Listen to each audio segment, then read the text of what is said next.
Okay. Hi guys.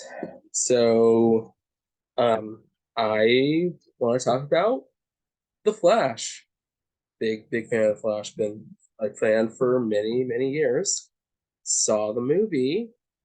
It was all right. It was all right. It was for the first two acts. It's a pretty fun time, I guess.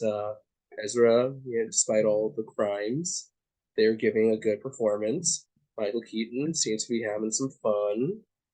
I have no idea why Michael Shannon is here. That's the villain of the Flash movie. I hope that this is not the last that we see of Sasha Calle's Supergirl. She seems like she could do a really great job if given more material. First two acts, pretty good. Last act, kind of kills it. Not much more to say. What I do want to say is, why is this the first Flash movie that we've gotten on the big screen? Could we not do better? I Maybe I'm not going to do better, but I could pitch my own Flash movie. In fact, I could pitch my own Flash trilogy, and that's what I'm going to do. First things first. First stipulation: we are not doing Flashpoint. Hey Hollywood, other Flash stories exist, so we're doing different Flash stories. Secondly, because 9 seasons of The Flash already did Barry, we're going with Wally, you know? Because why wouldn't you? Everyone loves Wally. Everyone loves Wally.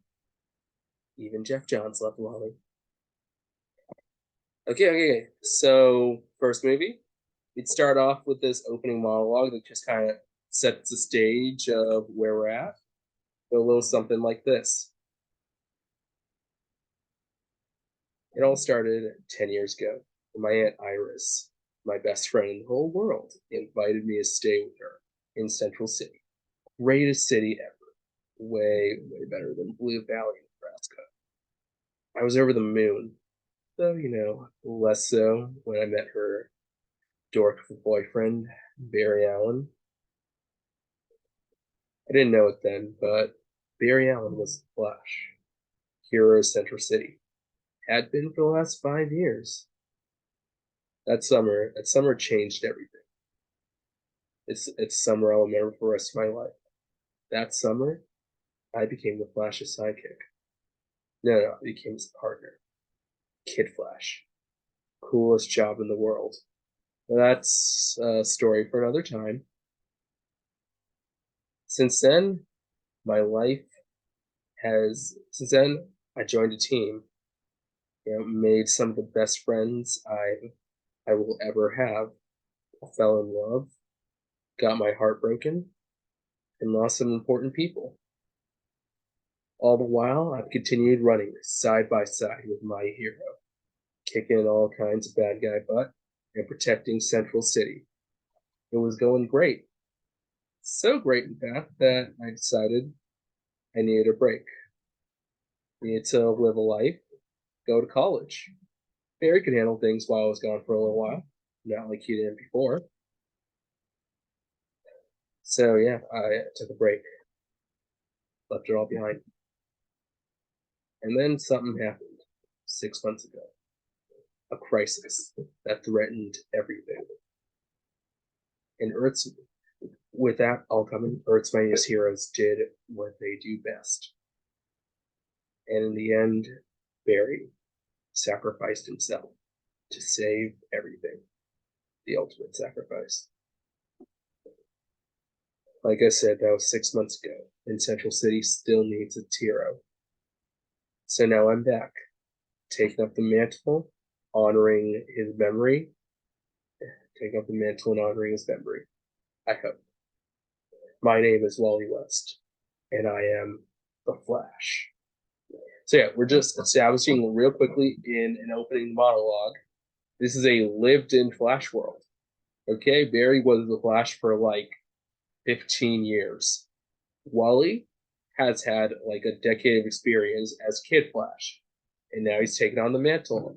Barry's been dead for about 6 months. We also established up front that the original Teen Titans were a thing. Dick, Donna, Wally, Roy, Garth, and then they added new members as it went on. Karen, Lilith, Mal, and then eventually a new era came along Dick and that Dick is leading with Starfire,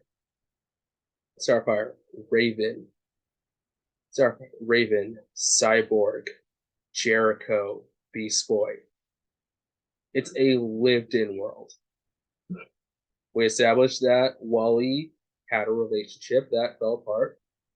For those of you who know, Francine Kane, Magenta. And we established that he's lost some people. Barry, Garth, Jay, Iris. Like I said, it's a lived-in world. So what's this movie about? This movie is a rogues heist story. The rogues are planning the heist of the century. Because why, oh why? Can't we just do the rogues? Can't it just be Flash fights the rogues? So who are our rogues? Well, obviously, Captain Cold is the leader of the rogues, obviously. But then I'm going to play with the roster a bit, not who you think would be on the roster. Because you think next up is Heatwave. But actually, continuing this being a lived-in universe, Heatwave's been off the road for a while. He's gotten therapeutic help with his pyromania, and he's trying to just hold down a factory job staying a straight and narrow. Something that Cold respects.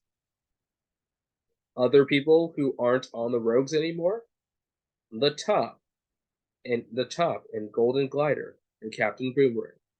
We'll get to most of them, but like Captain Boomerang, he's said to be in Belle Reeves. If you know, which you probably do. So we'll get to setting up who's on the rogues as we go. But here's how the story kind of goes. So we open showing that Wally is a capable Flash by having him fight the Top. Yeah, we have him fight the Top. We have him take him down. Meanwhile, while that's happening, the rogues are going on their first heist. They're going to be doing a series of smaller heists to build up to the big one. It really doesn't matter if they're stealing it. It's a MacGuffin to get the plot going. It really doesn't matter. But they are going to steal. They're going to steal something while Wally is fighting the Top. And when everyone kind of put together that this isn't the same Flash that's been running around for the last decade and a half, everyone's kind of like, so that's obviously Kid Flash, right? And we establish that there's a metahuman task force in Central City, and a branch of the police that specifically handles metahuman, and it's being led by a familiar face to all you Flash fans, and pulling from Flash continuity and history. Step on up, Captain James Jesse. That's right, the trickster reformed, and he's now leading the metahuman task force. And he could not respect Wally less. Refers to him as Kid Flash. Like, hey man, I respected the original guy. You're Kid Flash. You're a annoying little arrogant nuisance, And while you were off here stopping the Top, the rogues just robbed somewhere. So now Wally has to figure out what. So Wally knows, like, here's what the rogues stole. What are they up to? So he goes and pays a visit. So he goes and pays a visit to Heatwave. Heatwave doesn't know nothing. So he goes and pays a visit to the next person that would obviously be on the rogues. He goes and pays a visit to Mirror Master, Sam Scudder. Now, this version of Sam Scudder, I'm imbuing him with one of the traits from the second Mirror Master. Sam Scudder is recently out of rehab. He's been clean a year for his coke addiction. And as he reminds the Flash, the Rogues have a couple of rules. Rule one: you don't do drugs. It messes all up, takes you off focus, takes your eye off the ball. Rule two: you don't kill women, children, cops, or kids. You know, no unnecessary killing. It attracts too much attention, especially if you kill cops and kids. And rule three, it's all about the money. We're not in here to take over the world. We're in here to get paid. Sam Scudder makes clear that because of rule one, drugs, he's not associated with the Rogues. So Wally's back to square one. Meanwhile, in this movie, we're also establishing Wally's love interest, Linda Park. Now, Linda, like everyone else can tell, this guy isn't the Flash. And she's on a journey, she's on a mission to discover who is this new Flash running around. Maybe it's Kid Flash, but Kid Flash has been gone for a while. So she's trying to figure out the Flash's identity. She's always on scene anytime that Wally saves the day to interview the Flash. Yeah, she's trying to put it together. So Wally is running out of people to try to figure out what's going on with the Rogues. He's gonna have to recruit another former rogue who will actually help him. For all you Flash fans who are, big fans of Wally, you know who he's recruiting, you know who he's going to. The Pied Piper, Hartley Rathaway, performed rogue. Together, the two of them are gonna solve this little rogues mystery. Meanwhile, we have a second rogues heist going on. So they hit a second time. But Wally isn't there to stop them from hitting because he's preoccupied with a different heist going on. Over at CCPD lockup, Golden Glider has broken in to have a little talk with the Top. We'll establish that the Top and Golden Glider, like usual, used to be a couple. But it didn't end well, and it's severed Top's relationship with Glider. Glider also isn't a part of the Rogues anymore because she's not following rule number 2. As established in this scene, she kills a lot of cops. So, Snart is like, I can't vouch for you, sis. I love you, but I can't vouch for you. You're not on the Rogues.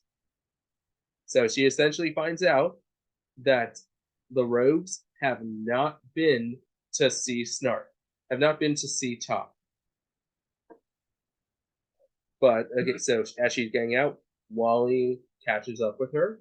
She's flirting with him to throw him off his game, and she's also putting women and children in danger. It's like, Flash, you can save them or you can stop me. And obviously, Wally, being the good man we know to be, prioritizes the women and children, so Golden Glider gets away. Golden Glider is on her own path, is on her own mission to find out what the Rogues are doing. Why? Because whatever they're going for, it's big, and she wants it for herself. So she needs to figure out who's on this new Rogues. We then go on to establish that we've established in the previous heist, if you've been paying attention, I haven't talked about it yet, but if you've been paying attention, that the Rogues members aren't really using their tech and powers during the heist. They're playing it pretty subtle, all things considered. But one member is using his powers, the Weather Wizard. That's right. And the Weather Wizard has powers in this continuity. He's essentially creating a fog that the Rogues can use to break in and out, knock out the guards without being seen, and steal what they need to steal. Meanwhile, someone is messing with the cameras. Who is a tech expert that can mess with the cameras? Rainbow Raider. Rainbow Raider has long since not been taken seriously by the rogues, but he was overjoyed when Captain Cold brought him in, and less so when Captain Cold was like, "Yeah, so you're here to mess with the cameras. That's your job. So you're here to make sure that you're here to manipulate the cameras so that it looks like nothing is happening. We are unseen to do our break-ins." So we've established 3 members of the Rogues, but we established one more. Who's helping them get in and out without being seen? Obviously, it's Mirror Master. Mirror Master's helping them get in and out. So Golden Glider has to figure out, how do I figure out what the rogues are after? So she starts manipulating to her side the discontented Rainbow Raider, basically making him believe that she puts great faith and trust in his abilities. That she puts great faith and trust in his abilities. That she's like, "Oh, Rainbow Raider, I believe in you. And together, we can screw over these rogues. We can screw over Cold and take what they're stealing for ourselves. Us overlooked rogues, we gotta sit together, man." It helps that pretty much every rogue has a little crush on Golden Glider. But they would never act on it because Cold would literally kill them or get them out of the roads. No one goes after Cold's sister, especially not after her very troubled relationship with Tom.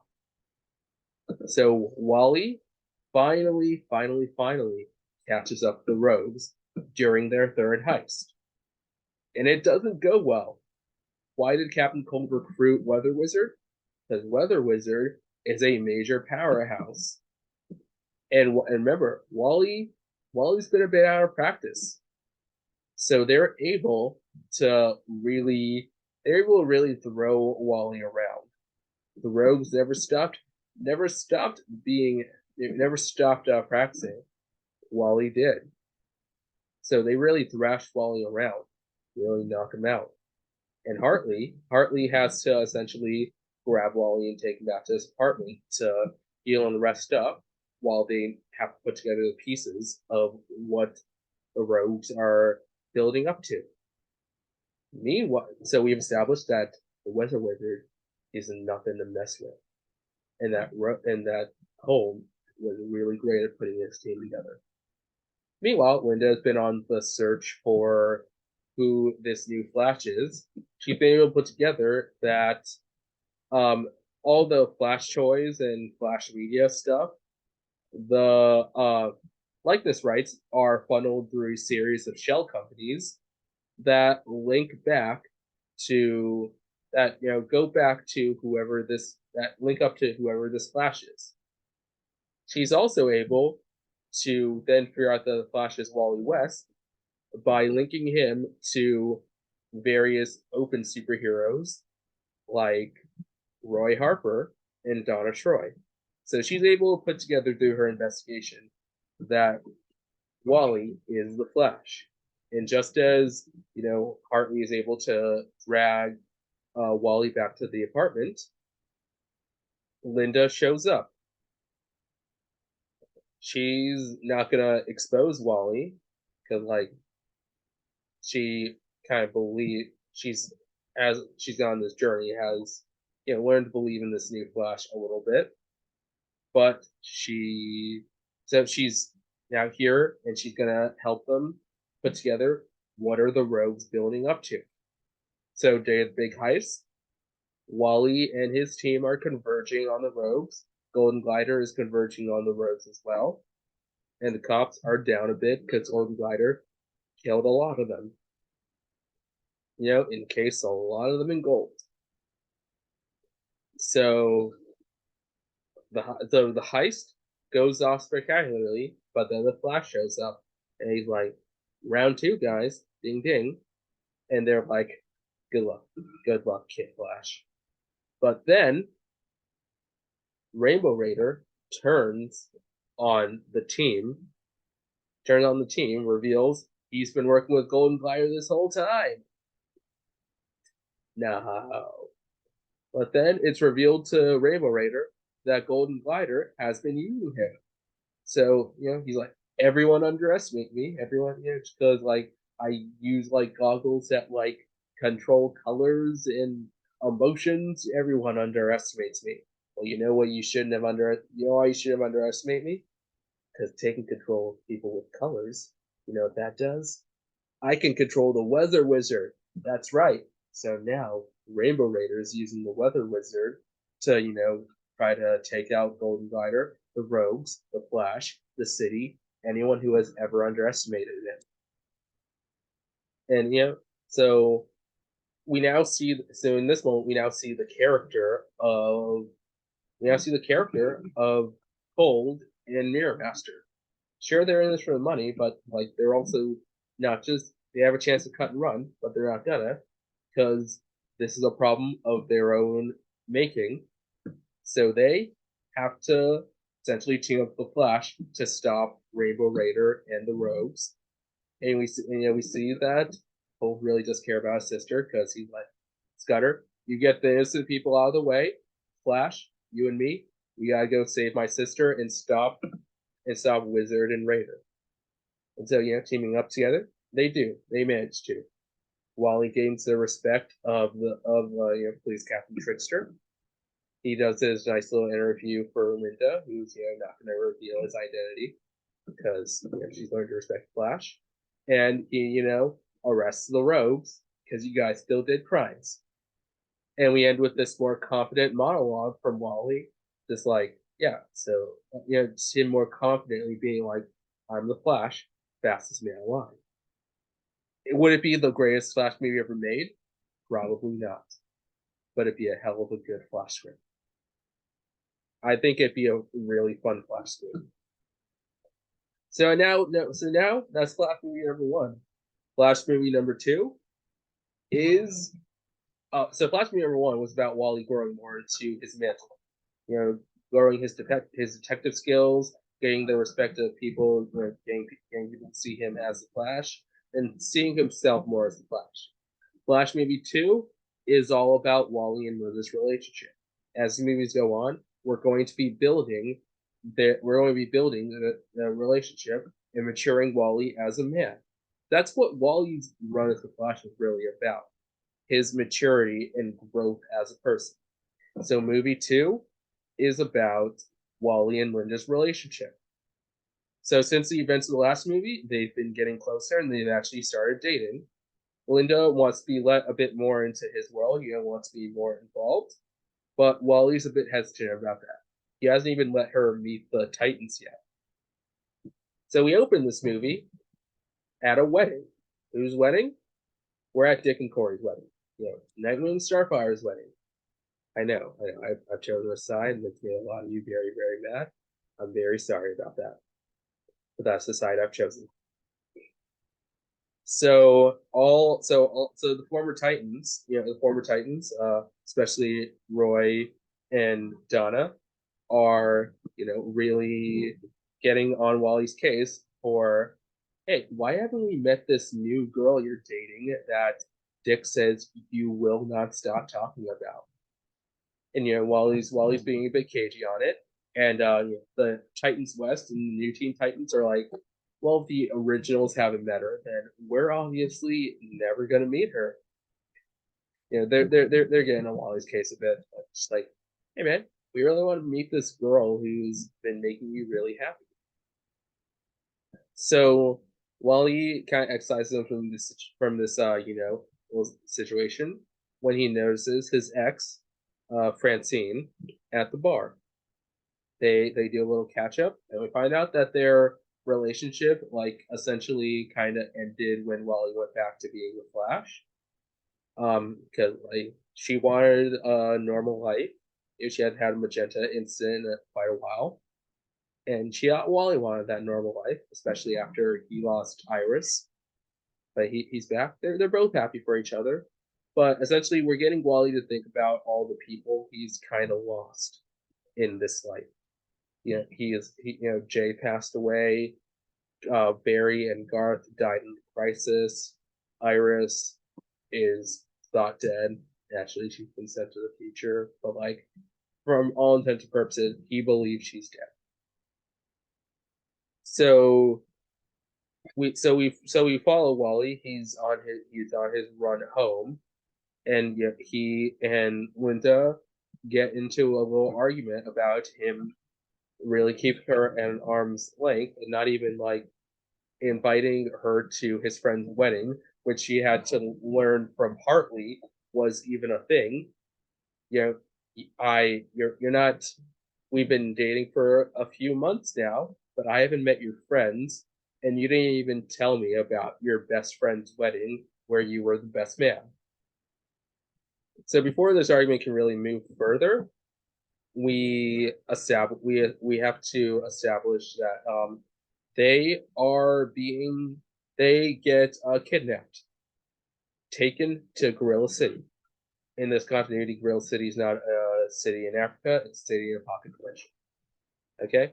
Oh, one more thing I forgot to establish in the first movie: Hunter Zolomon is a member of the Metahuman Task Force that actually believes in this new Flash and is a huge Flash fanatic, and he's kind of Wally's friend on the force. Okay, that become that'll become important later, but Hunter Zolomon is in play in these movies. So so Wally essentially has to establish a little bit of backstory for Linda on Gorilla City. Way back in the day, there were these two gorillas, Grodd and Soliver, who were being experimented on to kind of boost their mental capacity. For the people that were experimenting on them, they ended up creating these hyper intelligent, telepathic, telekinetic gorillas who ended up escaping and empowering even more gorillas. Soliver thought that they were going to create like their own home away from the humans that experimented and abused them. But Grodd was actually assembling this army to take revenge on the humans. So a faction kind of went with Soliver, and a faction went with Grodd.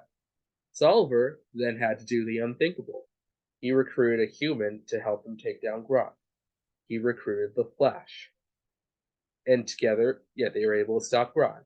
And the Flash, with the rest of the Justice League, helped Soliver to establish Gorilla City in a pocket dimension. Over the years, Barry and Grodd continued to fight. Every time that Grodd would come back, Barry would be there to stop him. That is until today. Today, Grodd has found Gorilla City and has boosted his own telepathy in order to take over the city. So now Grodd has killed Soliver and effectively taken over the city. The only person that Grodd hasn't taken over is Soliver's son, Namandi, who has managed to escape the city. Grodd has brought the Flash here to see everything that he loves fall, everything he loves and builds fall before him. He's very disappointed to find out that's not the Flash. That's Kid Flash. Ugh. At least I'll get to see his sidekick. At least the sidekick will get to see it all fall. But while he's able to run him and Linda out of the city before Grodd can really do anything, unfortunately the city is kind of covered in this field that slows down Wally a bit. They really get to the jungle where the field isn't affecting them, but they're now stuck in Gorilla City, and they have to figure out what is Grodd's plan. What's Grodd planning? And they essentially have to work together, and they end up finding Namandi, and all three of them have to work together. Meanwhile, on the other side, Hunter Zolomon and Hartley Rathaway are working to try to get Wally and Linda back from Gorilla City. So this movie is essentially about Wally and Linda growing closer. Wally kind of seeing that Linda is really capable on her own, and him voicing his fears about how the further he lets her into this life, the closer he might get to losing her. He's lost a lot of people already. Like I said, Barry, Jay, Garth, Iris, people very, very near and dear to his heart. And he's starting to really like Linda, which is why he's been putting her a bit of an arm's distance, because he doesn't want to lose her. So eventually, with largely Linda's help, they're able to sneak back to the city and find out what is Grodd's plan. He's going to go invade Central City. He's going to go invade Central City, increase the brain power of all the animals in the city, and they're going to essentially destroy the city. And then, so on and so forth, take over the world. So, yeah, so Grodd has already left with his forces. Thankfully, Hartley and Hunter are able to get Wally and Linda back into regular Earth, back to Central City. And Wally, uh, figured out like I can't stop this around on my own. So who is he calling? Calls in the Titans and Titans West. By the Titans West is Mal, Lilith, Karen, Hawk, and Dove. Yeah. So Bumblebee, Guardian, Omen, Hawk, and Dove. And the new Teen Titans are obviously Dick, Corey, Raven, Cyborg, Beast Boy, and Jericho. Okay. So yeah, he calls them in, and they essentially all have to work together to take down this animal revolution. And Molly ends up, being the one to stop Grodd. I'm not really focused. Why I'm making this pitch, I'm not really focused on I'm not really focused on like plotting out point by point each like action sequence, each like fight sequence. What I'm more interested in, like just like giving you a brief summary of Wally's development as a person. So in the end, oh, by the way, during this fight, Wally's identity ends up getting revealed. His mask gets ripped off by Grodd. Everyone sees that Wally West is the Flash. He doesn't really care about that, but just like everyone cares. Everyone sees that he's the Flash, and it's going to be important later. So in the end, after they defeat Grodd, and Namandi is reinstalled, all the gorillas are given back their mental capacity. All the animals are freed from Grodd's telepathic enslavement. And everything is set well and right.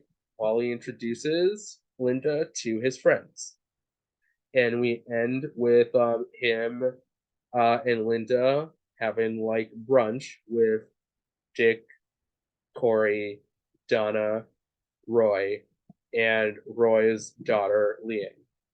I've also established that where a couple of the other Titans are. So obviously Dick and Corey are leading the Titans. Donna right now is a Themysciran ambassador, into the United Nations, and Roy is semi-retired from superheroics. He's running Sherwood Florist in Star City. Technically him and Dinah run it, but like Roy's really the one holding on the fort. It's great hours. He's pretty good at running that business. It helps him to stay clean and also, stay clean off of heroin. He's many, many, many years into recovery. And it's also great hours to spend with his daughter. So yeah, we end this with like the second movie has been about growing Wally and Linda's relationship. Now the third movie opens with this monologue. My name is Hunter Zolman, and my life has been a tragedy. My relationship with my parents was, let's say, strained. My father was a serial killer. My mother died because of it. The rest of my life hasn't gone smoothly. My FBI career and full function of my knee ended with an oversight, an underestimation, and a bullet. My marriage collapsed when I accidentally got my father-in-law killed. Most guys would break after a life like that, but not me. I keep running. Metaphorically, of course. Just like my hero, my friend. His name is Wally West, and he is the Flash. Yeah, yeah. So we're establishing that this movie, Hunter Zolomon, finally going to be the villain. So we done a little time skip now. Wally and Linda have gotten married, and they've just found out that they're pregnant. They're gonna have kids. Something that Wally's freaking out about a bit, especially with his identity being out there. He's like, "Am I ready? Am I gonna be able to protect these kids? My identity being out there. What's going on? I'm kind of scared. I'm freaking out a bit." He gives a call over to Roy and to Dick. Dick and Corey have recently had their daughter Mari, and Roy obviously has his daughter Leanne, and just getting advice from them. And they're basically like, you're never gonna be ready, Wally. Storms of life will come. So you'll mess up, you'll make mistakes, things will happen, but it won't matter. The first time you look in that kid's eyes, first time you hold them, none of that will matter. Everything that you're not ready for won't matter. What will matter is how much you love this kid and how much you will do anything for them. Because that's really all you can do. All you can do is your best, Wally, and your best is good enough. Doesn't exactly assuage Wally's fears, but it's a nice speech, and we have nice little cameos from the Titans, just really establishing that these are Wally's best friends. So the movie really, so the plot really starts to kick off during a breakout at Iron Heights prison. Who breaks out? Abracadabra. Yeah, that's right. That's right. We're having an opening fight with Abracadabra, one of Wally's biggest arch nemesises. This could be a really cool. This could be a really cool way to have a really inventive fight sequence using his magic. As we all know, his magic isn't really magic; it's just future technology that seems like magic. During this fight, Usher, who's one of the first cops in the scene, ends up getting paralyzed. Wally's able to stop Abracadabra, but he's not able to, get Hunter to the hospital before, he is paralyzed from the waist down and left in a wheelchair. Hunter asks Wally, "Hey, can you go back in time and stop that?" Wally's like, "I don't know what that will do to the space time continuum." And so him and Hunter basically have falling out. Wally's really, really sorry this happened. He's like, "I should have seen this coming. I should have been fast enough to see this coming. Why wasn't I?" And Hunter's like, "Because you haven't had a real tragedy in life." And Wally's like, "Here's all the things that I have in my life: my terrible relationship with my parents, losing Iris, losing Barry, losing Jay, losing Garth." And Hunter's like, "You're a speedster superhero. You're a speedster superhero. He's best friends with a billionaire and married to the love of your life. Your life is not a tragedy, Wally. My life is. It's what made me who I am. If you had a little more tragedy in your life, maybe you'd be a better Flash, and this wouldn't have happened to me." So Wally's like, "I'm sorry, Hunter, but I can't go back in time, risk the space time continuum, even for a friend. I can't do it." So Hunter is like, "Well, then what use are you to me? And what use are you to me? Get out. Get out of my room." So yeah, they've really had falling out over this. Hunter decides he's going to use the cosmic treadmill in the Flash Museum to try to go back in time and prevent his accident. It doesn't do that. It explodes, but it gives him the power to manipulate time relative to himself. So he can speed up or slow down time, which essentially makes him seem like he's moving at super speed. And he decides to rebrand himself as Zoom, taking an idea out of the Reverse Flash book. Basically, in order to make Wally a better Flash, he's going to introduce a little bit of tragedy into Wally's life. He's going to kill Linda.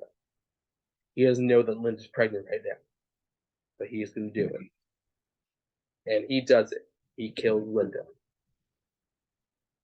Thinking that, yeah, this is going to make Wally a better Flash. It doesn't. Killing his pregnant wife sends Wally into a spiraling depression that ends his Flash career. But this isn't how the story ends. Because time is reversed. Why? Someone comes back. That's right. In this movie, we're doing Impulse. Bart Allen comes back from the future. Bart Allen is Barry Allen's grandson. He comes back from the future to stop Zoom from killing Linda, which derails Wally's entire career. This movie essentially has Wally become a father figure of sorts to Bart, which prepares him for fatherhood. And so Bart reveals to Wally what happens in the future, something that Wally would love to not hear, but at least now they can stop Linda from dying. And so they fight Zoom during this movie. They stop Zoom from killing Linda, and Zoom and Wally kind of have it out.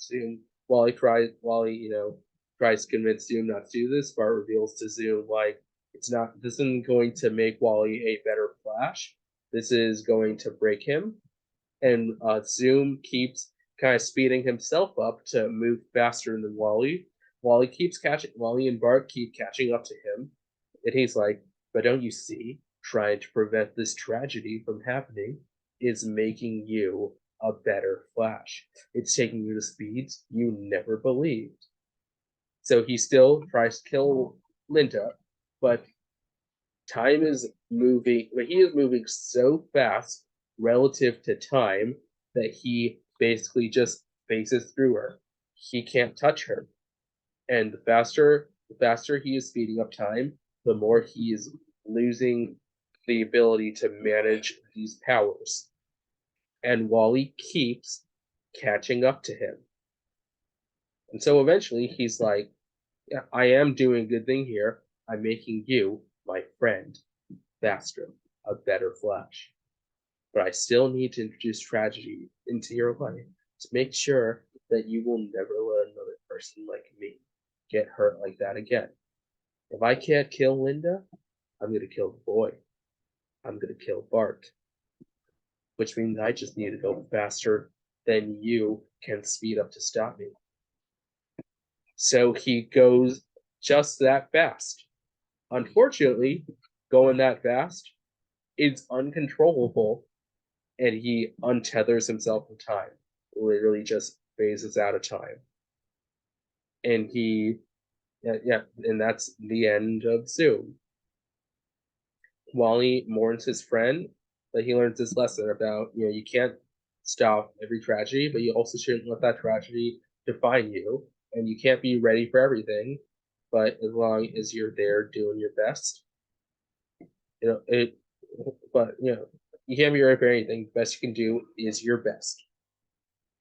And while, he doesn't fully think he's ready for, fatherhood, he is going to race into that like he is, because the best he can do is his best, and he loves Linda. And then at our singer, we have Bart accidentally let slip. Oh, you two are having twins named Jay and Irie. And I was like, Bart. These three movies track Wally's progression. As he, essentially matures as a man, grows into his Flash mantle, as his relationship with Linda grows, and as he prepares for fatherhood. Oh, and at the end of the movie, Bart is stuck here because he used the time machine to come back, and it was a one-way trip. And that for a Young Justice movie later down the line, those are our Flash movies.